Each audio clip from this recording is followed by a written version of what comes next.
It's going to be very interesting to see which the players are going into this here. It sounds like we're going to have Henselt. Ooh, if you want base. It's going to be a Northern Realms I really affair. expected Freddy to lead off with Unseen Elder because Freddy is the blue player in this scenario. He is going to go first this game. Oh, sorry, I heard that wrong. You did? Yeah, it's definitely a Northern Realms mirror. Okay, I did not War. expect this. I did not. He leads with Radovid yet again, despite going first. That's very interesting. This is a really, really cool matchup. Freddy Babes has a really interesting Radovid list, and it's definitely something that he definitely tried to push through in the first quarterfinals match. Just played Radovid all 3 times before he finally got a win, and then the reverse sweep against the #1 pro ladder player Adzakov. Known for running some very interesting cards in here. Lambert is definitely one of them. Nanika is present also in Northern Realms and has seen a lot of cooling since her change, no longer being able to put special cards back into the graveyard. So we're going to get started here in the Northern Realms matchup. It is time for the first game of the semifinals. We're going to see who's going to punch a ticket to the challenger here. And let's get things started. Freddy Babes first to act. Yep. This is a very interesting matchup. Freddy is actually very vulnerable to ballistas due to this muster lineup. And when I mean by muster lineup, the Blue Stripe Scouts, pulling out the Blue Stripes Commandos, the Temerian Infantrymen as well, or end up sharing the same strength, which means that Ballista, which is a unit that damages unit with the same strength, is going to be very powerful. We also see Muzzle in the hand of Super JJ, but against Freddy Babe's Radovid deck, Muzzle doesn't really have a good target. Like, unless Super GG manages to somehow damage this Trololo and bring it down to 8, there's nothing else that's truly worth muzzling, if that's a word, unless you just want the pure numerical swing. So it's a very interesting matchup in that sense. Radovid can either deny 2 crewmen or lock Villain Treacherment, which I think is something that he could definitely be working towards, because Villain Treacherment could be very devastating in round 3. As Freddy Babes tries to implement his Trololo and combine it with a Dunbanner Heavy Cavalry. Yeah, and you talk about Dunbanner Heavy Cavalry. In the last game, if you watched the quarterfinals yesterday, Freddy Babes struggled to get a lot of value out of the Dunbanner Heavy Cavalry, as well as John Natalis, which is in his hand right now. He played John Natalis without any tactics being pulled from the deck twice in the quarterfinals, and a number of times he played the Dunbanner Heavy Cavalry with no armor to strip and boost, as Trollololo is one of the only units that provides Freddy with a lot of value from the Dunbanner Heavy Cavalry. So, a lot of things have to go right for Freddy to get maximum value from these cards, but when he does, it's going to be a pretty big swing here, and he is holding the Dunbanner, so that is available here. Now, Freddy has a really solid looking opening hand with not 1, not 2, but 3 Blue Stripe Scouts, so he does not even have to rely on the likes of Reaver Scout to pull out the other ones, so he's not vulnerable to removal in that aspect, and he's going to be able to not only thin his deck, but empower the Temerian Infantry for the later rounds. Lambert, ladies and gentlemen, Lambert actually has some clean potential here. Yeah. Freddy can play around White Frost too, which is important to know, but Lambert is very nice because it can actually one-shot the Kidwini Siege Master, and also damage other copies of it. So Lambert can find full numerical value while at the same time disrupting his crewmen, which is, I get excited whenever I see Lambert potential. I don't know about you, but I like it. I think everybody likes watching a tournament where some underplayed and underrepresented things are shown here. And this is a situation right here. Even this board state right now, Lambert would get full value right away. So I don't know if Freddy is just playing Lambert as a value card. And I mean, this is probably a fair use here. Henselt, of course, does create those 3 copies on the board, pulling all of those siege towers out. An incredibly high tempo play. Yes. Already at 37 points, and we're only 2 cards in. But Lambert's here. It's all great way to equalize. It's all good. 5 to the first, 4 to the other copies of the same unit, dropping Super G down to 24, and enabling Freddy Babes to overcome the powerful tempo that Henselt can generate. Henselt is the most powerful play this deck has, and the fact that he's been able to immediately just catch up is so huge for Freddy. Like, whoever made fun of Lambert in the past, you can take those words back. Now, the reason I was mentioning White Frost earlier is if you focus on Freddy Babes' positioning, he's basically summoning units in the melee and the siege row. White Frost can only target 2 consecutive rows, so it can only go on the melee and range or the range and siege. By positioning like this, he's always going to avoid White Frost from being able to implement. We might see it right here. Yeah. And let's see what he goes for. He opts to go for the Thunderbolt Potion, just not going for the weather, seeing that Freddy's not going to give him that. It's very important to note that these players have full knowledge of each other's deck list at this point. They know what they have. There's no surprise factor anymore. So a lot of these plays that they're going to make, they probably have already planned in their heads. It's going to be very interesting to see whose strategy overcomes the others. Now, Freddy will probably end up playing on the range row anyway, and especially now that he sees Kira, at least he is not so worried about the White Frost unless he anticipates that Super JJ has it in his hand. But because he's running the Mahakam Ale, he does want units on each row, so he will ultimately have to play into something like that. And we saw this, you know, it's a small vulnerability that Freddy Babes has here in that he needs to play into multi-row effects like that, like White Frost, like Golden Weather. John Natalis coming out here. John Natalis does have reinforcement and marching orders to pick. He's going to go ahead and just get the Dunbanner Heavy Cavalry here. I love this timing. Getting that 10 value out of the armor from Trololo and still setting up some nice value for the second Dunbanner Heavy Cavalry that's you know, waiting in his hand. Now, it's true that the Mahakam Ale does require 3 rows to have units, but I think Freddy Babes can wait until the very last portion of this round to do that, so he's in no rush. And because he can wait so long to get that 1 unit, he just needs 1 unit for the beer to get the value, he can dodge weather or hazard value at the same time. So that's very important. I really like Freddy's sequencing here. He's really making the best use of the fact that he had to go first, and you know, Henselt is very punishing when going second. I'm still intrigued that he opted to lead with this, but I feel like Freddy has a lot of faith in this Radovid list, which is very interesting, to say the least. Yeah, if Freddy wants to go to Challenger, he will have to win with this list, so he's able to just go for it here. You know, these have been huge plays so far. I mean, starting off with Trololo is already pretty decent, you know, an 11-point start. And Super JJ opening up with Henselt early on, and the Siege Tower, well, the Siege Tower, of course, and then Henselt. The Lambert play was huge as well, and now we have the 17-point Dunbanner Heavy Cavalry from John Natalis. These have been incredibly high-tempo plays, raw stats, really, in this point. You know, both players obviously respecting the tempo here and want to keep things nice and close until something, you know, nothing's going to get out of control here, because both players were pretty much outfitted to combat each other's biggest plays. As Freddy Babes continues to thin, play the Blue Stripe Scout, boosting all the units at 4 up to 5, the bronze units, of course, thinning his deck, getting those commandos out. Here comes the Ballista, is going to get a lot of targets here. That's what I'm talking about. Ballistas are tremendous here.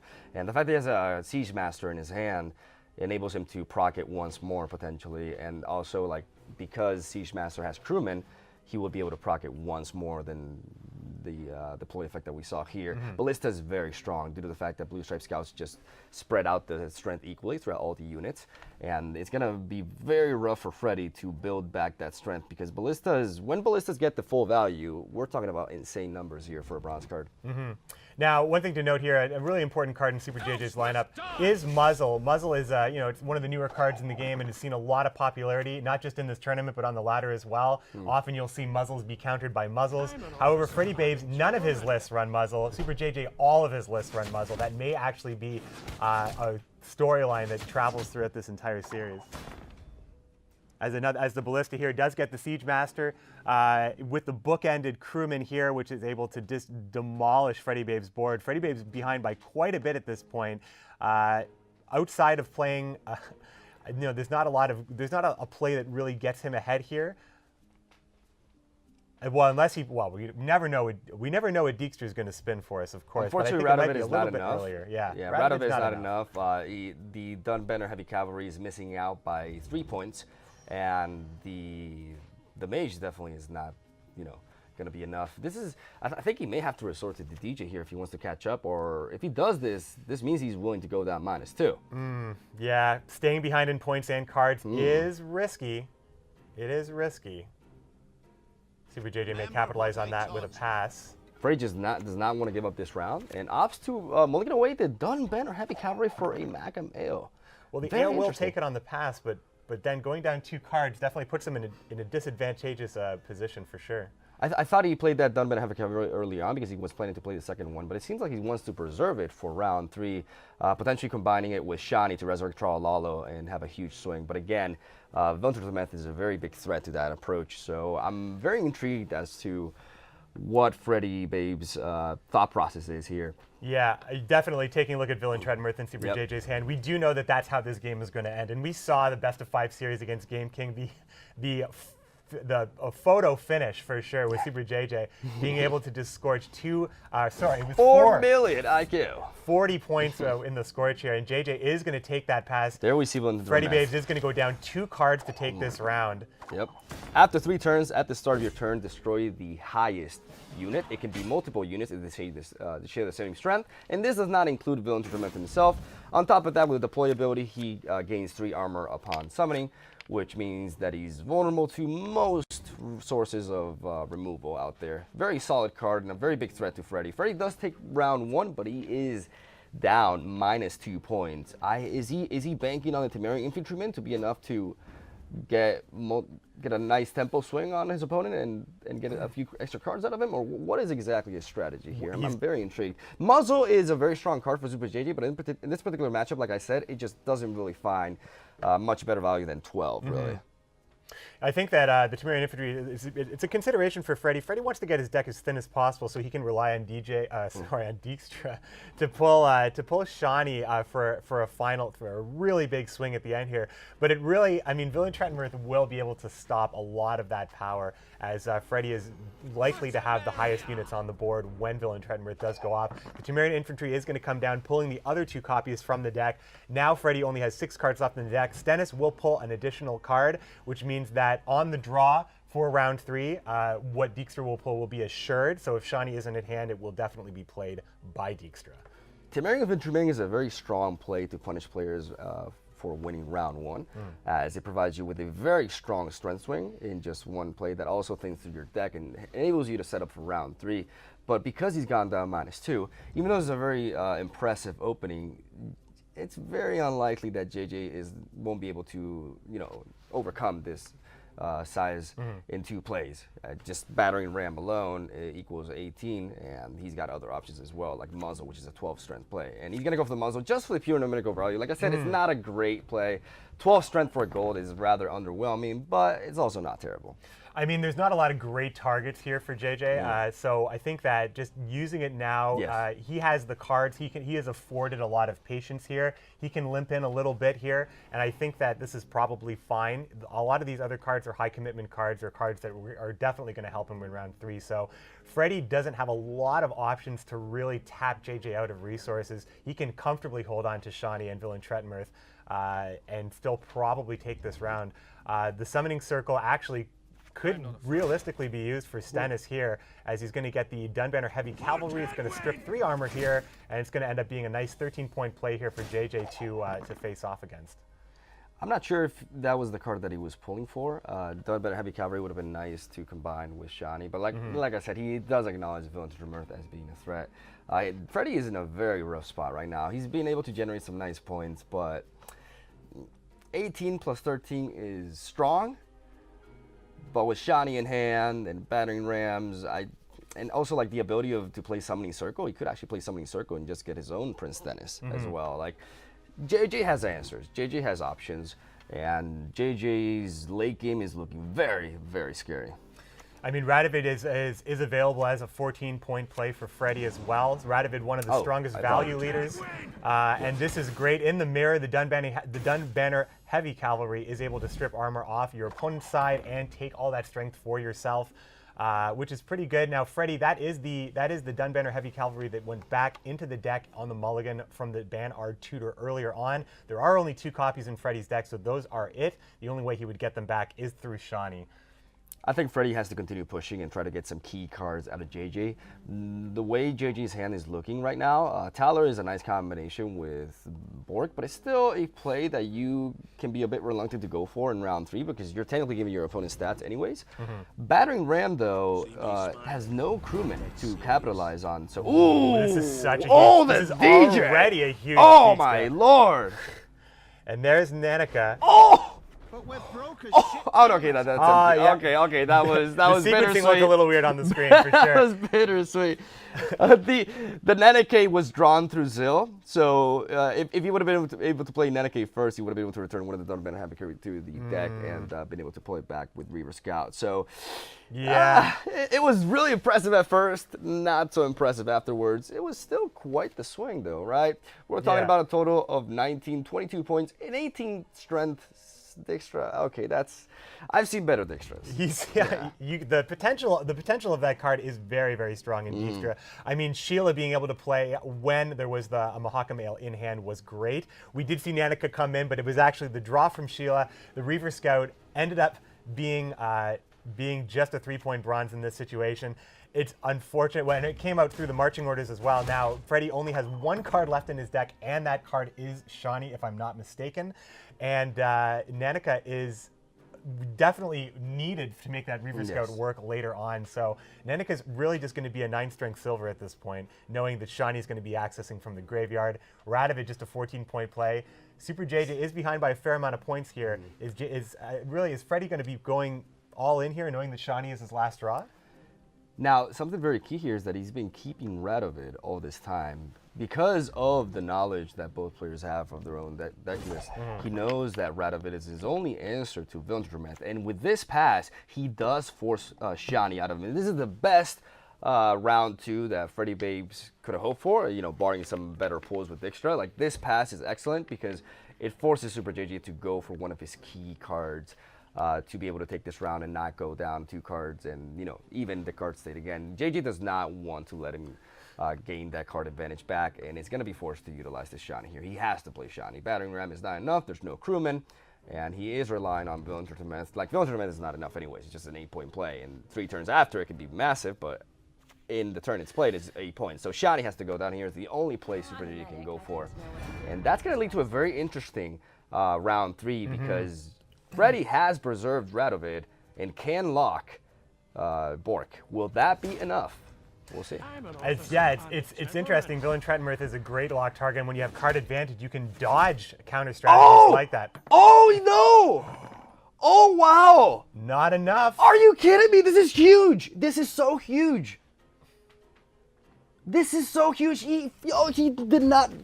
Is there anything else he could have rest? Was that a misplay, or did we miss on some other card? That's crazy. He got the extra card out of him. I thought for sure when Shawnee came down that was going to be enough to take the round. It looks like JJ's he drew into Shawnee. Oh, and he can lock Bork. Oh, my God. Yeah, this is going to be a little bit tougher now. JJ lost a valuable resource in that card, and he's stuck with Taller, and I think that's a liability here. That would be insane. I wonder if you even keep Villain. Yeah, okay. Oh, and he's playing Taller too when he's gonna get his own Bork locked. Oh no, this just completely changed. This match is flipped over. This is, oh my lord. So Natic is going to come down, just really being a 9-point silver at this point. If Freddie Babes having Taller on his side of the board now is going to afford him a lot of points. Villain Trettenmirth will likely not go off because Radovid is going to lock Villain Trettenmirth. It's just going to be a points game right here. Now, he's returning both Trololo and Stennis to his deck, meaning that he's opting to resurrect something else, or is he... He's letting Stennis be. Yeah, that makes more sense. You do need a Shawnee target. You need to leave something in the graveyard for Shawnee to resurrect. Freddie in an outstanding position right now. Bork is going to go down. And sorry, I call him Bork. It's a Villain Trettenmirth. Bork 3 Jackdaws is his other name, which I find easier to say as the big gold dragon. Let's go with that for a little while. Just hit the board and is normally a very threatening unit, but Radovid has the ability to deny. Oh, look at these points. Man. He can't surmount this. Freddie's looking like he's going to break through with Radovid, starting things off here. Unbelievable. He got the win. Are you kidding me? How does he do it? How does he do it? I think Freddie faced a lot of criticism about Nanika, but being able to put Trollo back in the deck there with the Stennis play, Super JJ is just going to get out of this one. Freddie's going to go up 1-0 in a Northern Realms affair for sure. Freddie Babes takes the mirror here, taking his first win of the semifinals in our first match of the day. Definitely didn't look like it was going to go that way to start things off, and that Radovid list for Freddie, he managed to break through. It took him a couple tries yesterday, just one shot this time. And JJ's going to have to go back in with Henselt. Doesn't look too phased, though. I mean, JJ doesn't express many emotions. Well, they're both really cool he does move his body a lot, but his face always stays the same. And, it's hard to read the man, but it's definitely a brutal loss to take. He was in the driver's seat that entire game, and all of a sudden he goes for a Shining Resurrection, and due to the lack of crewmen, he apparently was forced to go for the Siege Master, and that just... barely was not enough. That's crazy. The fact that he did not draw into Ronvid really cost him there. It's just, but it's mind-boggling how that was like, how that shaped out, like how Freddy was able to come back from that. Very impressed by Freddy, man. Like people can criticize his decks all they want, but he knows how to make them work. He knows how to win. He made it work right there, going down 2 cards, but putting JJ in a position where he had to spend 2 cards to take that round really was it. And then, of course, Villain Trentonworth never going to get the value against Radovid. Possible that we will see a real light show from that dragon in a future match, as Super JJ will still have to take Henselt back into battle, opting to go with Emir to take on Freddy Babe's Unseen Elder. And now Super JJ is the one who's going to have to act first here, likely playing a setup in the Emperor Enforcers. This is a very cool matchup, though. JJ lacks Peter Gwent in his list. Freddy is not running Necker Warriors, so Neckers are not as threatening as they could be. And 2 double Nausicaa Standard Bearer means that Karen is actually the most likely renew target for Freddy. Super JJ is running Emir, of course, but is also running K here, and I think that makes him less likely to be stuck with a situation where any sort of disloyal unit like Iris or a Spy would really be threatening him. Of course, he can replay Kalak twice or 3 times in that case as well. Notably, JJ does not actually run Menno Kuhorn, which is one of the most popular Nilfgaard cards, and as such doesn't run as many infiltrators as well. So JJ's list is a little bit different from maybe more of a standard list, as he wanted to make room for Weather Clears and the Nausicaa Standard Bearers, and then obviously cutting out the infiltrators, and then thus cutting out Menno to hold on to Vilgefort's Rainfarn K here, and the very, very popular Muzzle as Freddy Babes drops Woodland Spirit to get things started here on his side. Easiest Nausicaa Standard Bearer of JJ's life. He's going to buff the Imperial Brigade up to 11 and immediately eliminate the Foglet as well. This is why I was saying that, because he's running 2 of these bad boys, I really don't expect Renew. I know Renew is mostly geared towards Woodland Spirit, but I definitely expect it to be targeting Karen if he does manage to draw it, of course. Karen is very solid in this matchup because it can consume the Impera Enforcers, which is one of the most powerful snowbally cards from the Spy archetype. Unseen Elder coming down here to consume 3 beasts on Freddy Babe's side, which will summon all of Freddy Babe's Harpies out of his cool deck. Combo. I love this combo. It's a great combo, great opener, especially if you are going second. So he's got a 12-point lead, and he is going second, and he is threatening his opponent with carryover. Regardless of what happened, I believe JJ has to push long this round. This deck is the most menacing when it comes to carryover strength. If you let them take control of round 2, you will most likely regret it. It's really hard to pass on Consume Monsters, and while Freddy Babes isn't running Necker Warriors, which really makes kind of the swarm of Neckers later on much more difficult to deal with. It doesn't necessarily mean that they can't be a huge pain for Super JJ. As we said before, Super JJ is not running a very popular Nilfgaard counter card in Peter Gwentlev, so those Neckers will not be able to be banished or really stopped outside of, well, I'm not really sure, outside of the muzzle, I guess. Yeah. But Freddy Babes doesn't have to play the Neckers until they're maybe out of muzzle range. Is probably the best bet that he has. I like this play. I like that. This is pure tempo right here. Going Emir into Van Hemar and dropping an overdose, getting the maximum value of said overdose, and also eliminating the emissary. Very solid turn for JJ. I really like that usage of Van Hemar. It enables him to make up for that tremendous swing that Freddy did with his Unseen Elder. And it puts him in a pretty decent spot. He needs to get an emissary chain going on, though. No more emissaries in his hand, but he does have the Vic of Aromatic, and in Vic of Aromatic, he must trust. Emir just offers you so much flexibility in almost every matchup. Either you're using it for tempo by scooping up and dropping Kalak numerous times, or in this case, JJ using Vanamar for tempo, as Kalak is not available yet. But also, you have defense. Emir can be played defensively as well. It's no surprise that he's kind of risen to be the captain of the Spy decks. He's my favorite leader. He's always been, right? He's always been one of your favorite leaders. He's always been. He's always been my favorite leader. Like Emir. Even back when he was 3 strength, why you do this CDPR? It was 3 strength, and it was kind of hard to get the value out of him. But now we have more units with powerful deployabilities, like the recently introduced Kalak, and with that 7 strength, and the beauty of Emir is what you said, the flexibility he has as a leader, his ability to just be utilized to save something, for example, from going down, or going for a huge tempo play, or reutilizing something that's very key in a specific matchup, or just quite simply cycling better through your deck by bouncing Kalak again. It's just a really strong leader, and also one that requires a very high skill level to pilot properly. Yeah, it has a high skill ceiling as I well. like it, yeah. Those who play Emir Spies well play them very, very well.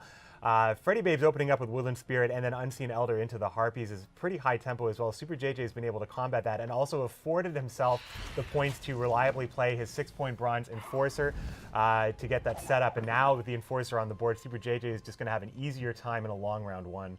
Freddy knows very well that his opponent is not running Menno. So because he lacks Menno, the big, beefy units, especially Ekimaras, are not really vulnerable to Infiltrator combinations. So that really changes up the way Freddy will play this game, and it makes his carryover quite a little bit more threatening, in my opinion.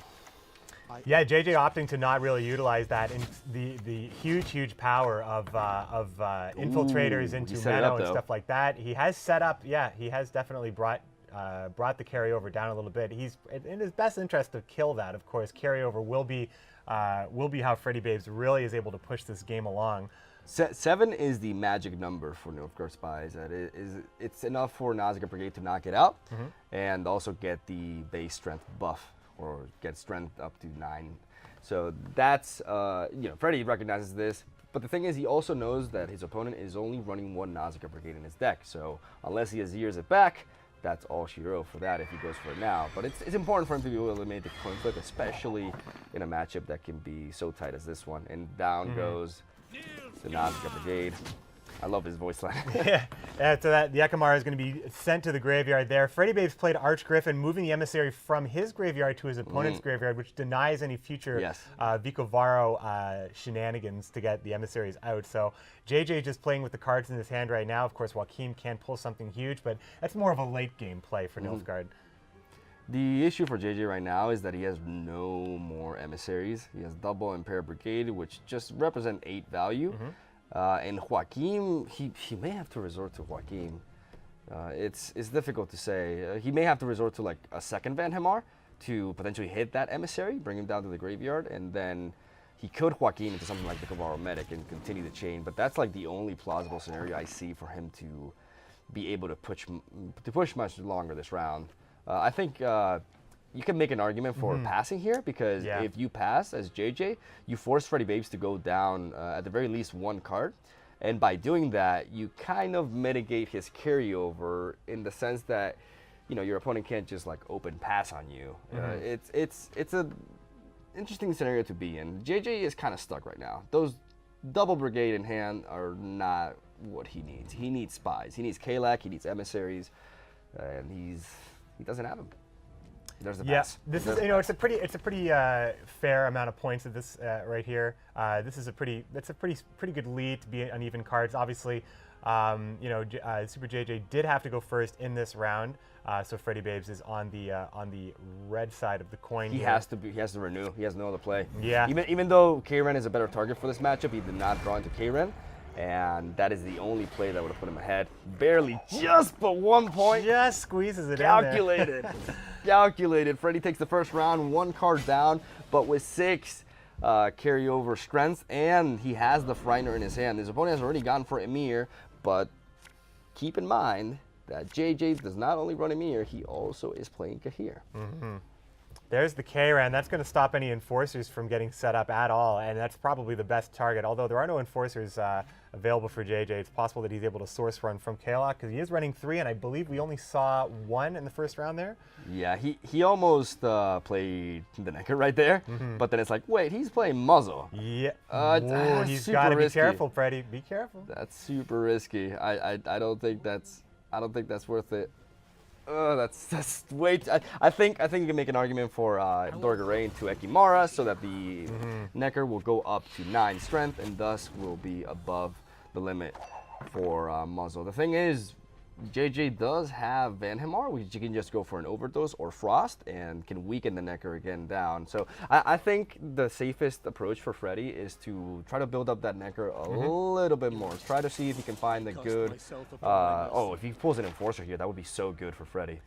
Freddy would have the answer in Karen. Oh, if he pulls the Enforcer, even though with this Vic of Aromatic Chain into another Emissary, the Enforcer is going to hit hard, it still would be very solid. It still would be very solid. Oh, wow. There's the chain. Now the chain. Coming. There it is. There it is. There he got it. The big worm is going to go to lunch now. Like, this is a very clear play, I think. Yep. Karen's probably going to be played here to eliminate the Enforcer. Yep. JJ's still very interested in holding on to Muzzle. I mean, you could make an argument that Muzzle could have been used to pull the Ekamara over, but I think that he's got the Neckers in his sights. If he's able to make it happen, Vanhamar would likely put the Necker at a strength level below 8, so Muzzle would be able to take the unit over, or take it over to his side of the board. But K-Red on that 6-point Enforcer seems pretty good. Oh, it seems great. It seems great. Freddy is just debating. I think he's just making sure this is the proper line of play, but I think it's very clear. K-Ran providing him with the maximum value, strength-wise, 16 points, as he eliminates his opponent's 6-strength body and adds it to his own. So it's a 12-strength swing, plus his original 4-strength, and eliminates a very, very threatening piece of the Spy Engine, as we see Super JJ drop the Impera Brigade, buffing up to 12 because of those 3 emissaries in the range rail. It's the perfect fit for Karen. Not only you obviously want to get 6 strength over into Karen's belly, but you also want to eliminate a setup card if you can. You know, cards like Headwindy Siege Support and the Impera Enforcers are probably exactly the reason why you'd even bring Karen to a tournament. So Karen getting that perfect fit is great for Freddy. Freddy's in a pretty good position points-wise. He's going to keep pushing since he did win the round here, and he can afford to play Frightener and still probably push a little bit longer. The option is available here, and it's looked like he is going to be playing the Frightener. He's playing the Frightener, going to rack everything up in the range row. Doesn't really run last rate or anything like that, but still can potentially scare JJ with like a last-minute replacement in Geralt Igni. As we see, we see Rain Farn pulling out Roach and getting Cantarella in there and saying no to your spy. I won't let that happen. And still in the lead after that. That's pretty rough for Freddy. Pretty rough indeed. Now his best strategy here, his best approach is to just push as hard as he can and get as much carryover going on so that it will be overwhelming for JJ in round 3. JJ being able to counter spy and not go behind in points is pretty good. Freddy Babe still has a lot of huge plays here. Freddy Babe is going to play Manticore in this round, so the Manticore can reliably get into the graveyard for Monster Nest, being a 20-point silver play. The Slizzard is drawn, a very strong card that Freddy Babe actually only runs one of. So it'll be interesting to see what he chooses to. I think he's going for the because he's already played. How many Ekimaras has he played? I believe he's played one that's in his deck and one from Dora Garay. He may have one left. I think. But there's one in his graveyard, so he can Slizzard it and get that Ekimara into the board, consume the Manticore, and then follow that up with the Monster's Nest into Ghoul. Consume the Manticore again. Oh man, that's a really aggressive 2-0 strategy for sure. No, but it's most of it, it's what you have to do with this kind of deck. You have to push as hard as you can because your carryover is what wins you the game. And if you can get all those plays, not only will he get a lot of very powerful cards out of JJ, he will also set up a very strong Necker for round 3, and that can make up for the lack of card advantage. I think that's the approach he's going for. I think we're going to see Slizzard here. JJ getting the Nausicaa Standard Bearer from Vilgefortz. Now, it's not the greatest card to pull, but it's actually not so bad because Super JJ, he has all of his decks are stacked with Weather Clears, and since Freddy isn't running a lot of Weather, getting as much value as possible out of the Standard Bearer and the cards like that are in JJ's best interest. So having it come out of the Vilgefortz combo. Sorry, he mulliganed it away.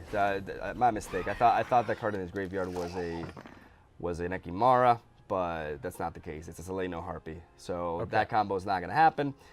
I'm intrigued to see what he goes for with this Monster's Nest then. Yeah, now the option for that 20-point Ghoul into Manticore is not available because the Manticore is still on the board. Freddy will either decide to develop the Necker this round, so it does carry over into the next round, or hold on to it and hope to cycle it later through Ekamara.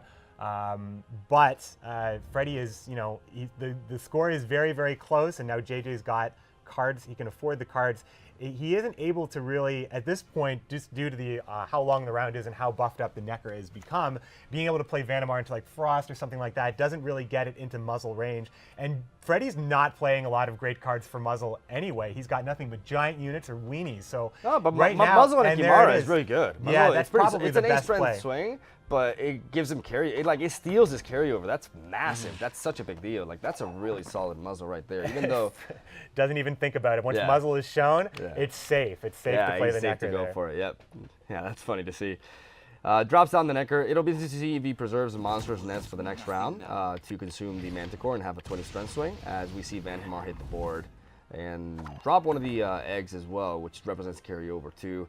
I think this could be a potential good pass for Freddy, or because the monster's nest is not really representing much value unless I'm missing something. You know, Araka's Behemoth is something he doesn't want. Yeah. Yep. There it is. So that's Here we going go, to be boys. that's going to be a 20-point play in round 3. So JJ's got his work cut out for him here, but he does have that extra card, so that's definitely going to help him. Joaquim is a huge power play, Yes. especially with the Seer being able to kind of customize or at least get the stuff that you need to come back out again, including Roach, especially if he can get a gold that card in his gold. hand, which he does with K here.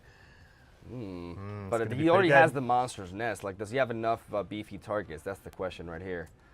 We see Kahir right there. I mean, this is a it's super not- strong hand for JJ though. So What is Kahir really used on in this situation, though? I mean, it's a gold card. It does get Roach out. Yeah, he's not that's even true. gonna hold That's on true. to Like it. I was thinking about Roach, but there's no target for Kahir. So he's forced to mulligan it, and that Impair Brigade is not really representing much value at all. It's just 8 points, so it doesn't technically beat.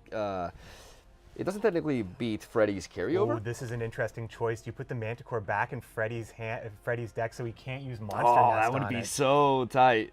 I mean, there's no reason not to do it because you don't have a gold card in your hand. Oh, that would be amazing. That would be Increase amazing. the chances of Nausicaa Brigade being it. He Oh, did it. he does it! Great he play. does it! Oh, shut down. That denies a little bit of value Oh, here. I a mean, lot there's of still some value. good stuff. Oh, there's not really a lot of good stuff at all, That actually. denies a lot of value, especially considering he has Ghoul and Monster's Nest. Oh, down goes the Imperial Brigade. Pretty safe play here, preserving Joaquim for the very last. Oh, here we go. So Oh, wow, Freddy that Babe was just great. taking a look at his Clutch is graveyard, here. looking, Very nice. looking to see what's available here. I mean, Ghoul is not the only thing you can play for Monster Nest, but lately it's been a really popular choice. He's just going to go for grabbing the 6-strength Ekamar. It's the best thing you can have. And now it's going to be Joaquim. It's going to spin the tail this for is us a lot here. of points. Oh my So many God. points here. Is it going to be enough? Nausicaa, the buff up Nausicaa, the buffed up Ooh. Nausicaa! Nilfgaard Oh, taking man, it. what a match that was. Wow, JJ What a- defeating Unseen Elder. What a play with a Seer there, putting the Manticore, denying Freddy Babes a mountain of points just with that play. Dropping K here, the temptation to play Roach again with a gold card. Really nothing for K here there. Really great play from JJ's. We're tied up here 1-1 in the first of our semifinals here. Both players playing for a ticket to the Challenger and to the finals, which will be coming up later today. Super JJ taking it with Emir. What a- Dandelion finally popping the question here to Berja. Oh, they're going to be so happy together. I think they're meant to be, honestly. Even though I don't know how a human and an elf is going to get along, but not going to judge. I was about to correct you saying the Dandelion's a human, but of course we're talking about Paul Burgess, Squaretel Fanatic. Of course, he's the elf in that situation. Freddy was able to break through with Radovid. JJ We're in for a gets the good victory series with, here. with Emir, and we're just getting started. Nilfgaard versus Henselt. The Emir Empire versus is Henselt. back, but this time under Freddy's command, as he is facing one of Super JJ's favorite decks to run. It's called Get Henselt. Getting Henselt. I yeah. love you, JJ, but your deck names are terrible. Well, then again, we look at Freddy's list. They're just open 1, open 2, open 3, and open Super 4. Might, Mega Might, like what is this?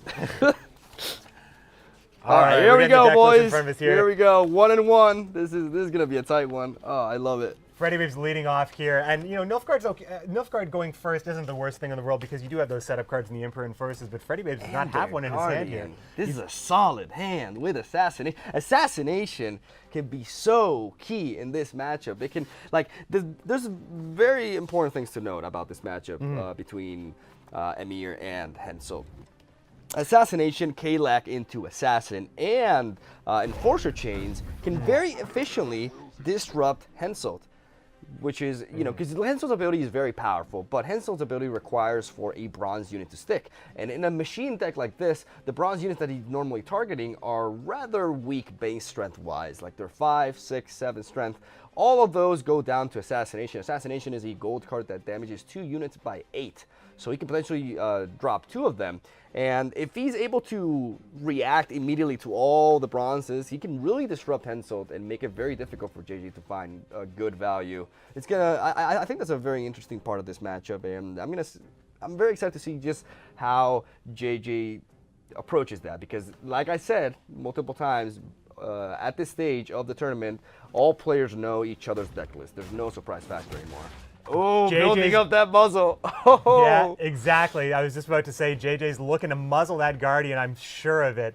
So he's trying to get that strength just below 8 so he can take it over and then punish Freddy with his own cards. And I think that, you know, you could make a lot of cases that enforcers are good to muzzle away and remove them as threats, but taking the Guardian really does change the game, especially since Super JJ is going second in this round. Playing Guardian is pretty good when you're going second, and when you're Northern Realms, you'll take it anytime, I think. The only answer, this may seem very far-fetched, but the only answer Freddy has to avoid getting his Guardian muzzled is Vilgefortz. Because JJ has to hit it again, to drop it down below 8, so he'll have to hit it with something like Ballista or a Battering Ram. I would not be too shocked to see Freddy Babes going for a Vilgefortz, burning the Guardian to make sure that he procs his Death Wish and avoiding the muzzle in the process, because he's kind of telegraphing it, you know. I mean, I would be. I don't know. I guess I would be shocked if that's a huge statement, right? That's a huge statement, especially. And Freddy Babes puts the. You know your down. opponent's deck list. You have no other answer. There's no other answer for. Yep. I would not be shocked. Okay, he hasn't hit it yet, though. He has not hit it yet, though. Okay. Not telegraphing it. I like that. Taking his time. Now, what's interesting is Freddy Babes' positioning here. He's placed the Imperial Enforcer in the range road, though, despite the fact that he has knowledge that his opponent is running White Frost. Perhaps a misplay, or maybe... Well, he's got Vanamar in his hand, so he can't clear it. It is his only clear, but then again, that's White Frost is Super JJ's only weather. So, you know, I think JJ is definitely was relying on weather clears on his side. He wants to make sure that he combats weather. However, his opponent, Freddy, doesn't have a lot of weather clears, but he does have his one weather clear in this situation. So JJ would either have to put Freddy on not having it or just playing it. Of course, Kira is able to play that for JJ. Playing it from hand is fine as well. As we know, the Kira is pretty versatile. As the second Enforcer comes out for Freddy, this is going to be a much more comfortable round here for Freddy. So Super JJ can make a choice. Do you want to weaken Guardian? Do you want to take it? Or is it more important to disable the Enforcer on Freddy's side and take it away from him? I think we're going to see we're going to see Siege Master. We're going to see Siege Master onto the Battering Ram, targeting the Imperial Enforcer, and after that, potentially hitting the other Enforcer to deny the engine, or going for the muzzle play. The problem is if he hits the Guardian now, he's going to weaken it too much, I think. I think he's waiting to hit it with a Ballista instead, so he can get the full 16 strength swing with muzzle. And I think it's more important to actually focus on, you know, eliminating the Imperial Enforcers before they get out of control. Imperial Enforcers is a very snowbally card. At first, it doesn't represent much, but then you just continue playing spies, and it continues to ping stuff, and it gets pretty nasty. I think JJ's lists are really strong against Nilfgaard. He runs Armor Smith and Skellige, of course, to deal with weather, but also deals with the Emperor Enforcer pings. And because he led off with a machine, you know, the Emperor Enforcers really only had that battering ram to target, and he's able to heal that up with Siege Masters. So now wanted to get screwed. Third Enforcer, though. Now wanted to get screwed by an RNG pool here, and opting to go for the safe Imperial Enforcer instead of risking the emissary chain right there. I can totally respect that approach by Freddy, as he has managed to play all 3 of his Enforcers, but Super JJ, as you stated, because he has not been able to eliminate that crewman, still sitting at 1 strength, he is going to be able to knock out this second Enforcer and target the third one with yet another Battering Ram. Very solid answers here by JJ. Battering Ram is a great removal card that Northern Realms had to go. Though. Oh! The assassination is going to be pretty good. I mean, there's not a lot of stuff that's really like super threatening or even a viable target for assassination, but you'll take 14. You know, 16 is obviously the dream, but 14 is fine as well. You know, it does eliminate, it's just a huge swing right now. The game is pretty close. It would just melt JJ's board. Oh man, I think you go assassination here. I don't know. Maybe you try to preserve it to like disrupt Henselt better, but this is just so nice. Like, You deny other potential siege masters, capitalizing on the battering rams more, and you get a nice 14 strength swing. And I think this is like the most valuable swing you can expect numbers-wise with assassination. So I would not be shocked to see it right there, unless he wants to continue the emissary chain on top of that. He's not going for it. Okay. I guess he's preserving it to disrupt Henselt instead, which is also very wise. And down comes the Impair Brigade at 14 strength right here. Yep. Hitting down the crewmen, very, very nice. And targeting the spy as well. Not interested in damaging the battering rams, not only because assassination would get a fair, almost full value on the 2/7 strength units, but also because siege masters can just heal them up again. So there's not a lot of great targets for Freddy. Might as well just be killing off the emissaries. Wow, going for shiny round 1. Interesting. And knocking out the other enforcer and hitting the guardian. Now this is the moment of truth. This is the moment of truth. Will Freddy react to this? Because muzzle on the Guardian can be very devastating. Spies do not like the Guardian. They do not like having to deal with lesser Guardians disrupting their late game plays, especially cards like Joaquin really suffer from very low strength units like those. They just don't like having their deck, Oh, is he going to do it? Is he going to do it? I think he's going to do it. He must. He's He's going to do it. Oh, he's going to do it. Look at this play, Magua. You called it. You called it, my friend. I am the you emperor. know Nilfgaard, man. I'm the emperor. Come on now. Right into Iris. Oh, nice. No Nausicaa Brigade, but no yes answer to to Iris. No answer to Iris. But he does have Assassination could do it too. Yep. Yeah, Assassination could do it as well. Exactly. Wow. Exactly. All right. You might as well use muzzle on. Oh, he's just going to pass there's in a this pass. situation. Forcing the -2 though. Oh, this was actually a very bad pull for him. Perhaps maybe the worst. Yeah, that really cost him. Oh man, that was actually pretty. Oh, that's so such a many good cards play. could have kept Freddy ahead there. Such a good play punish there. That feels a little bit bad, but that is the nature of card games, and Freddy Babes does go down -2. It is important to note though that if he's able to push his opponent, that can't throw his key by the way. Yeah. And able to do so. If he's able to push his opponent enough and lead to a very short round, because he's already played Shani, his own late game could be very powerful because he still has Mano and he still has Joaquin. I gotta say, Freddy deserved better on that one. Yeah. I think Freddy deserved better on that. I agree. Because that was a play that time. he should have been able to afford it. But Iris, and he loses Iris as well. A little bit. I mean, it's a little bit tougher now. Freddy is down on cards. He was able to get the bad cards into Super JJ's hand. The Guardian, of course, creating those 6 strength, no ability cards on top of JJ's deck, forcing him to keep 1 in his hand. But JJ's up 2 cards in this situation, and Freddy's got to act first. It is not great. I really think Freddy deserves better after that play. He did eliminate a 6 strength target on his board, making Villager Forge starting at 2, and then it ended up being a -1. It's really, really unfortunate. I've gotten really mad at Villager Forge in the past. Like I played him a lot, and he just always pulls Joaquin for me. Always. Yeah. Well, that's what you get for mistaking stars in a pond for the night sky. And one day I'll get that quote right. For a nice guy. Because I said nice guy for like the longest time. Like, Well, nobody told me I was doing wrong. Like nobody helped me. Well, because all of your viewers are nice guys as well. So. No, like laughing at me. Anyways, we see the Lesser Guardian being dropped by Super JJ. The other one was mulligan onto the deck. And I do still stand by Freddy Babes pushing here. I think that's what he has to do. The shorter the round, the less machine, crewman combos JJ will have, and the more weak his game will be overall. While Freddy Babes does have very powerful swingy cards like Joaquin, predominantly Joaquin, and he may use Meno here to try to get ahead of him. Like that could also be justified, but I think he has to hold on to Joaquin here, unless he wants to 2-0, but that's just less likely to happen, I think. Well, I mean, this is the second time we see Freddy pushing from being like really in a card disadvantage.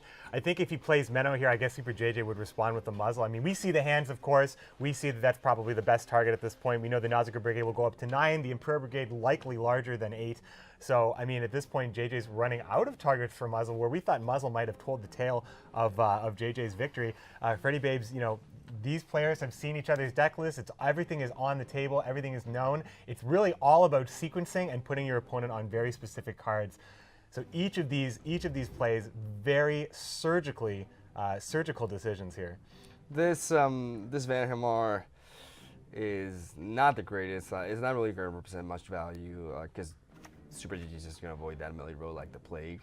he is going to miss out on a lot. I think you could have made an argument for playing the Impair Brigade, but he was also afraid of getting muzzled, I believe. So muzzle is definitely putting a lot of pressure on Freddy, and the fact that he's not running muzzle himself is definitely an issue. So it's going to be interesting to see what Freddy does here. I guess he's just trying to bleed him at this point. There's no way he's going to be able to pressure him. So, and there's no true way he's going to be able to get that extra card out of him, being realistic here. But I think he has to make it so the round is as short as possible with him benefiting the most. But he's hovering over Joaquin. I mean, it's tough. A short round for JJ is fine, right? Because he'll just hit that siege tower and just get a mountain of points.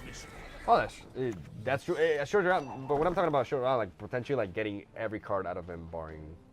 I mean, as long as JJ can preserve the siege tower and Henselt, it's just going to be too much. And I think that I mean, Freddy Babes would have to spend his assassination and his Menno to even have a chance here. I guess he's just trying to go for the 2-0, and that's also respectable here. That Vilga Force just put him in such a bad spot. He's playing it now. Okay, I take that back. I mean, JJ. I mean, it definitely affords JJ. JJ will never lose this round if he's able to get the siege towers out. So I guess that now I understand the Vanhamar play more. He was planning on playing Joaquin this round, and thus setting up the Frost on the melee row makes a whole lot more sense because it will also wear down Joaquin. Now, I think if you're Freddy, this is the moment in which you go for Impair Brigade before that Lesser Guardian goes down and you lose one spy and you lose that potential buff. This is the exact turn to go for it, unless he's fearing a Henselt onto that. I don't know. He is absolutely fearing that. Well, not so much fearing it, but disrupting. I mean, you know, having a card like Assassination, having these strong removal cards really can disrupt Henselt. At this point, Freddy Babe started to see some bronze card. He's seen a battering ram, I believe. Actually, correct me if I'm wrong. Has a ballista actually been played? Is Super JJ able to mulligan away a ballista and play Henselt in round 3? I am actually, since we can't look at the player's graveyard, I can't get a refresher on that.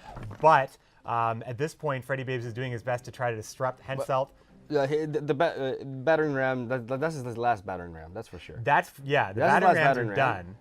The ballistas may still be available, though. Yeah, but it seems like Henselt has definitely been weakened. The question is, will it be enough? This Menno is really what he has to hope for the most, as Nausicaa Brigade will find no value here. Yep, he has to go Menno. This is the time. He has to go like as soon as possible to make sure that he can really capitalize on this. As Super JJ has a lot to build up, but he is going to be able to Henselt into the ballista, and he will be. He's only going to get one. I mean, what I said about JJ not losing this round because of that siege tower play, I want to just take that right back. I think now, would you say that he played the siege tower early? Do you think that he had some other options here? I wonder if, I mean, now... pass. Freddy has to pass now. Freddy has to 100% pass. Yep. Okay, so he managed to get that extra card out of him. Gonna have to play muzzle, but he wasted like his most powerful resources, but he left JJ with only a ballista. So this just got very interesting. This is why Freddy Babes is such a good player. Like he was able to acknowledge his best shot here, and his best shot, which is dumping his strongest cards, out-tempoing his opponent and forcing that extra card, and just hoping for the best with some draws. And that is a good draw. That's a good draw. Even cards as well. Even though we went down, Freddy Babes is putting on a clinic on how to play from behind the cards. Oh man, this is super intense. Nausicaa Brigade, he may be thinking about, no, he's actually keeping it. He wants to chain with the Vikavara Medic into an emissary and then hit that with the Nausicaa Brigade. I actually like that quite a bit. JJ having to play a ballista with no target. Kira is going to be able to just do the, I mean, you just have to play Thunderbolt on 2 targets. Oh man, oh man. I mean, Freddy's got, I think he's got him. This one, I think. I think he's got him. This is crazy. This kid. Well, we talked about Nilfgaard having a pretty high skill ceiling. I think Freddy Babes can scratch the ceiling.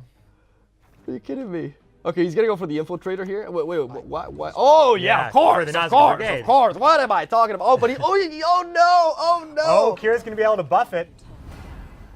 Wait, okay, so how much is this? He's gonna go up to 18? No, 10? No, he's got it by 1. He's got him. He's got him by 1. Oh, what a game! Pull the trigger, Freddy. For the win.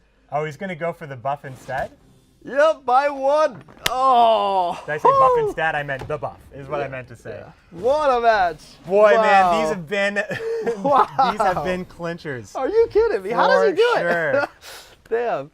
I guess like instinct-wise, you're prone to thinking, well, I need to preserve my big power plays. How am I going to win otherwise? But in a matchup like that, you also acknowledge that your opponent's late game is also weak. So he he took his best shot, statistically speaking, I guess, and it worked out, man. Even after that, bittersweet Vilgefortz, he managed to overcome and get that win with the Emperor, and is only one win away from reaching the finals.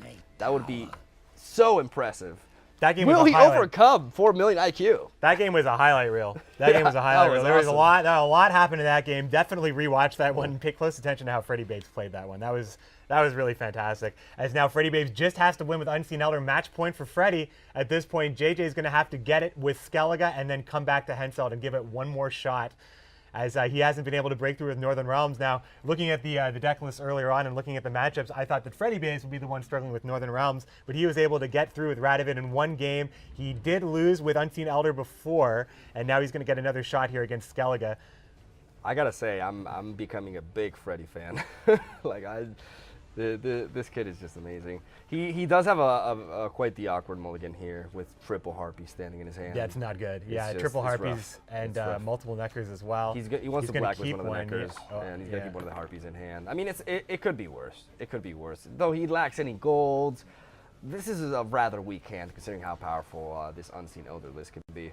Yeah, no Woodland Spirit is available for Elder to source all the harpies, and of course one of the harpies is stuck in Freddy's hand, so it's not great. No gold strength as well. Super JJ is going to start off with just Croc on Crate into Olgier to establish that carryover. Super JJ's Skellige list is just raw stat potential. All of his cards are just haymaker after haymaker. The only maybe slow card that JJ is running is the Armor Smith, which is usually looking for weather to combat. I mean, the Armor Smith would get value here since Croc on Crate, of course, weakens Olgierd and Croc on Crate as well. So right now, at least the Armor Smith would be a 9-point play, which is outside of any pings or any damage. Freddy's list doesn't do a lot of that outside of the harpies, so I think that those are the slowest cards that JJ has, and he is running 3 of them because he was targeting weather. Yep.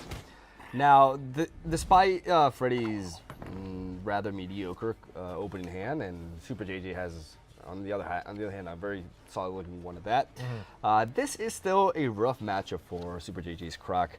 Only potential answer to Neckers is Muzzle. That's it. And if Freddie Babes preserves his Necker for the very late game and buffs it up way above 10, then he could just not have to worry about that. The carryover game could prove to be overwhelming here. And Armor Smiths are also just pretty low value. And the fact that JJ is running 3 of them could prove to be quite the detriment. Now you might be asking yourself, why is Freddie Babes running Cleaver, which is the neutral locking unit when you can run Morvud instead? And Freddie likes the fact that he has a lock unit that has a high base strength. Yes. This is good for Toad Prince. This is good for Ghoul later on. Yes. And ultimately Morvud is more about the lock than it is about the value provided. And being able to play the 9-point play and still get that lock on is able to mitigate a little bit of Skellige's carryover. These are 2 decks that function off of how strong their carryover can be, and it's going to be a little bit of war of carryover, especially going into the round 3. This Cleaver onto Olgierd is pretty huge. That Olgierd was representing 6 strength the next round, and now he only has to deal with a 4 strength carryover of Morkvark, which he can very easily overcome with just 1 Ekimara alone. He doesn't even have to resort to Neckers in that sense. Obviously, in this matchup, your opponent is running Will Harpooners, the likes of Madman Lugos. So you want to hold on to your carryover until you get that, those kind of resources out of them. You also know Muzzle's a thing. You want to have your Ikimara Muzzles. Freddie Babes is very aware of this, and he's just going to chomp on these beasts and get those harpies out of yeah. there. Yep. Ooh, eating the Cleaver to get it to the graveyard and gave a nice target for Ghoul to chomp on. Yeah, because he is running 1 Ghoul, but he is running Monster Nest as well, Yes. which represents another Ghoul. Of course, being able to get Manticore in the graveyard makes Ghoul that much better and Monster Nest better. We've been seeing a lot of that as of late with the recent change to Ghoul and that little buff to Manticore as well. So, really strong plays are available to Freddie, as well as kind of being able to establish that carryover as well. So, Freddie Babes he's really behind on points, so it's quite a big deficit to climb. He does have the advantage of going second in this particular matchup, as this is Freddie Babes' turn to go second. The lack of Woodland Spirit in his opening hand, and Norgel's, he's missing Toad Prince as well. His hand is pretty clunky. The mulligan face really hurt him. but he does have the ability to keep on pushing here. I think because he is going second, you can just... The thing about this kind of deck, because it is so powerful with its carryover, we said numerous times throughout this tournament, and one of the reasons why I believe Unseen Elder is very, very strong in this format is because if not teched against, the carryover game is so powerful that you can afford to go down -2 cards and still threaten your opponent with a very strong round 3, in which they just cannot overcome your carryover power. Freddie Babes is going to keep limping into this round because he is afforded that he can take the round and not be at a deficit that Super JJ might be in, because he is able to go second in this round. I think he was thinking about playing the Ghoul there, as he does have that 9-point cleaver in the graveyard, but instead just opting to play the Harpy and just keeping this close enough that he can still take it. Hamey Battle Maiden is maybe the Archer to Bob DX. Yeah, nice. Yes. I like this play. I like this play. Hamey Battle Maiden is a great new card that Skellige got. It really opens up a lot of opportunities for deck building, because now you have that extra access, and the Hamey Battle Maiden is a great restore target as well for Skellige, and it's just like I said before, Super JJ just has pure value plays in this deck between the Berserker Marauders, the Hamey Battle Maiden, Restore, and these Archers as well. It's just every play is really strong. Super JJ just getting ahead in points. It's going to eventually get out of reach for Freddy. He's going to have to start committing a few stronger plays here if he's going to keep this close enough that he can take it on a pass. The strength gap is becoming very problematic for Freddy. We're talking about 24 points here. That's very difficult to overcome, even with 2 plays. The fact that he's weakened his Ekimara so much, he's actually going to go for the Ekimara now. You can make an argument for just eating the 16 strength, because your opponent is not running Coral. So this is actually very safe. This makes it very difficult for Super JJ to... I love this play, because he knows his opponent is not running Coral, and he knows that if JJ plays another card here, he would just instantly pass and get that +1 card advantage on him. Ekimara will be superior carryover strength to Morkvarg, and thus, it puts him in a nice spot. The problem is, if JJ were to pass, that could make things a little bit difficult. But JJ is just going to try to beat this thing down step by step, and the first step is the Will Harpooner. 30-point deficit here. We just saw a highlight on Coral here. Now, Super JJ is not running Coral in his Skellige list, and that is the highlight, because it is one of the strongest cards that Skellige has. Instead, he opts to run a card. He runs Burn a Brand, Muzzle, Royal Decree, and Madman Lugos.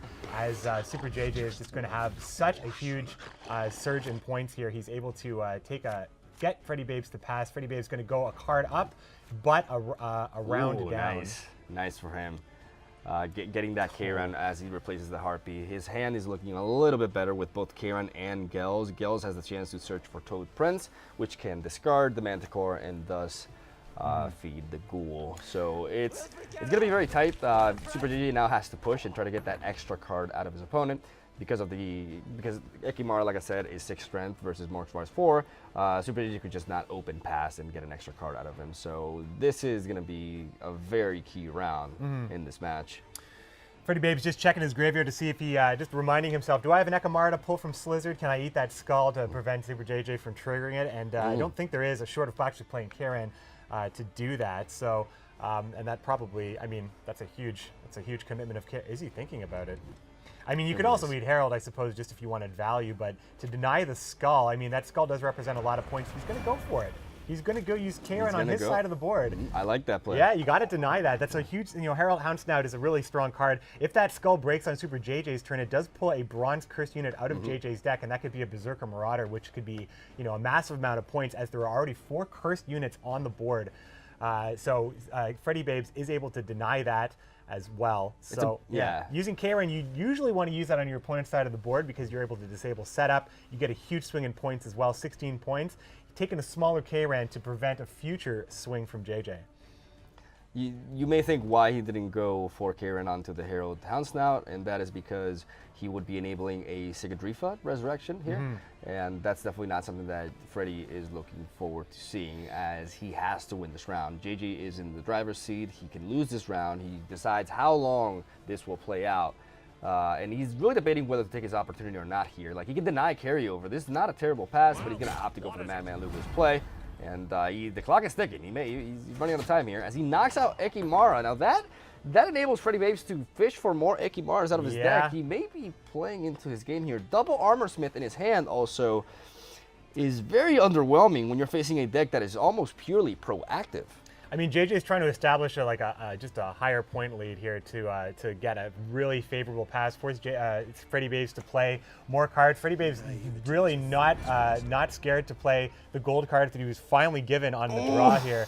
Sorry, but I saw Renew. Oh, that's awkward. Well, Frightener does pull Renew, but Freddie Babes does have to win this round. Giving JJ 12 points is, he's going to get Renew on the draw here, but he's going to give JJ a lot of points. Oh, Let's see how JJ reacts to this one. That's a rough, but he can consume the Karen, so he can utilize Renew this time around. This round, I mean, and he could get a 16 strength swing, targeting the Herald Houndstooth if he needs to have a swing like that. Like, Freddie Babes can still take this in 2 cards, I believe, if he goes for this Lizard on Tili Kimara. That's 9 points. 9 points plus 16. No, that's actually not enough. He could. This could be a strong pass by JJ. Like, the amount of points that he has over him. Well, 24 points. Am I doing my math wrong? We have 16 plus 9, 25. Yes. By 1 point. In two plays, he will be able to overcome that. And this Armor Smith is representing very little value. Just a 7 strength swing. This is where JJ is entering a little bit of a dangerous area. If he lets Freddie plays more cards, he's gonna eventually reach a point in which Freddie's going to start dropping that carryover, and that could mean the end for Super JJ. He has to be very careful here. Yeah, we saw Super JJ earlier in the round. When the round began, he did draw Burn a Brand. He had to mulligan it away because he did have all 4 gold cards in his hand, and he is holding Royal Decree. Now, Skellig is usually happy to have Royal Decree and Coral on tap, but having Royal Decree and Burn is a little on the slow side. So round 3, only having, JJ is going to be tapped out of resources. Of course, he is going to get a draw, and he may be mulliganing away that Armor Smith. It really depends on how much longer he wants to stay in this round, but Freddie Babes, I feel like, is in a pretty good position. His plays are still really strong. He's able to establish, he will be able to get the Neckers above 8, and he will be able to play cards like Manticore and establish more carryover through Harpies. Renew, of course, is available. This might be, it is the Akamara, and he may be likely... He's going to target the Karen. Yep. Yeah, Karen. Oh, no, the Gales. Yeah. The Gales is better. What am I talking about? Of course you go Gales. Because we haven't, because this is a match where we haven't seen Woodland Spirit. We did see Woodland Spirit in the previous match. So you can also fish for Toad Prince as well, potentially. Yeah, I mean, I think he does have Monster Nest as well, so the silvers aren't a sure thing, but Woodland Spirit definitely is. That's a very nice play. Of course you go Gales, though. Of course you consume Gales. It does make your Ekimara weaker and more susceptible, like to muzzle, for example, which I think is definitely going to happen here. Like, how could you not go for muzzle if you're a GG? Like, this is, you have to, right? Like, 40 strength swing and you steal his carryover, that's nuts, especially when you already won round 1, like, and you're in control of this round. Like, I think you go for that. I think you go for that. JJ's been holding muzzle all match, really, all series. He's being patient. All right, I can respect that. Going with the Skellige Storm, I mean, the earlier on you get Burn a Brand, the more value it will represent, but this Arch Griffin is basically going to deny that, and now I think is where we see muzzle. Very possible. Let's see. He's going to probably grab that Berserker Marauder. Yep, that's a good target indeed. Yeah. Or the Battle Maiden to deny Restore value. That is also good. Yeah. He's running Restore, so I think denying the Restore could be key. Either that or the Berserker Marauder. I think ultimately Battle Maiden is the best target, but he's going to go for the Berserker Marauder instead. Okay. All right. Going to deny the Berserker Marauder. I mean, I mean, if you can't resurrect one, the Hame Battle Maiden can't pull one if you don't have one in your hand in that situation. I think Freddie's able to set up a really good round 3 for himself. He uses Renew on Gels. He may just leave Woodland Spirit. If you take Woodland Spirit, if you see a Monster Nest, perhaps you take Toad. Perhaps if you see Woodland Spirit, so you're drawing into Woodland Spirit in round 3, which is a great card to have in your hand in round 3. You know, the shorter the round 3, the worse it is. But Woodland Spirit is still pretty good, even though, you know, the monsters have seen some changes. Not the dominant gold it used to be, but still worthwhile to run. The shorter the round is, the less valuable it is. And JJ is the one in command of the length of this round, but he's running out of really great plays, and he has a huge point lead. Is this the pass for JJ? I think you go for muzzle. You might want to take that carryover. I think you just have to go for muzzle. Oh, he's not taking it though. He's taking the Griffin. He wants it to him. He wants it to him. Yeah. He's going for the 2-0. And he wants as many points as he can. Wow, okay. I don't know, I mean... Is that the right approach, though? He has an Armor Smith. Is that the right approach? Can he 2-0 him? I'm I'm not so sure he can. I think if Freddy smells 2-0 territory, he's going to go ahead and play. Oh, the Toad with Prince. the Manticore. Oh, man. See, this is what I'm talking. Hey, he draws it to Woodland. Of course he does. Gelf put it on top of the deck. Manticore. I'm not a monster player. Sorry. Ask me Nilfgaard stuff. I always forget that interaction right there. But damn. Oh, Yeah. my Lord. See, that's. Oh, he's punishing me here. Oh, I That think he should have gap. taken the carryover. Oh, no. Yeah, the gap's Oh. much closer now. Freddy, it looked like it was just such a deficit. That but was the perfect Gels. Mm-hmm. The perfect renew into Gels. Wow. I mean, you would have been happy with Monster Nest perhaps as well. That would have maybe changed the decision there. But, you know, with Manticore in hand, that's exactly where you want to play Toad Prince. You automatically get to draw Woodland Spirit in that situation. And Monster Nest still in the deck, available to be drawn should this go to round 3. Oh, I think it does go to round 3. I think Freddy Babes is just, there's so much there's no- strength now. The yeah, Ghoul yeah. alone, the Ghoul alone, Yeah. 17 points right now. The biggest problem is these Armor Smith, like they just don't work well in this matchup. Now he JJ opts to can't go do for it. the pass. Okay, Yeah. better late than never. I like this, but he can combine Woodland Spirit. No, he can combine Ghoul and Necker, or he could go for the Woodland Spirit. But I think Woodland Spirit. I think Woodland Spirit is better because he knows his opponent is playing 3 Armor Smiths. So yeah, you go Woodland Spirit here, Yeah. and then you follow that up with the Necker. Yeah, and then you got your Ghoul on tap for a 17-point Ghoul. Oh, 17-point Ghoul. That's so nutty. Yep. Yeah. Wow, Necker he's carry in. over. Oh, man. Freddy. Can take. JJ's oh, face says it all, I think. Oh no. Oh man, Freddy with the potential shocking victory over Super JJ. After that, he's gonna. I thought it was humanly impossible to have 400 IQ, but now it turns out that Freddy can. He's got 4,001. 5 million. 5 5 million IQ. Damn. I forgot Damn, we're so in the much millions. IQ. We're in the millions. It At makes this me feel point. very stupid. Okay, here we go, ladies and gentlemen. This could be the final round of this semifinals. If Freddy Braves wins this one, he will advance to the finals of today's Gwent Open. Oh my Lord, this is so. Like how can he overcome this? It's just too much stats, too much power. The carryover is too devastating.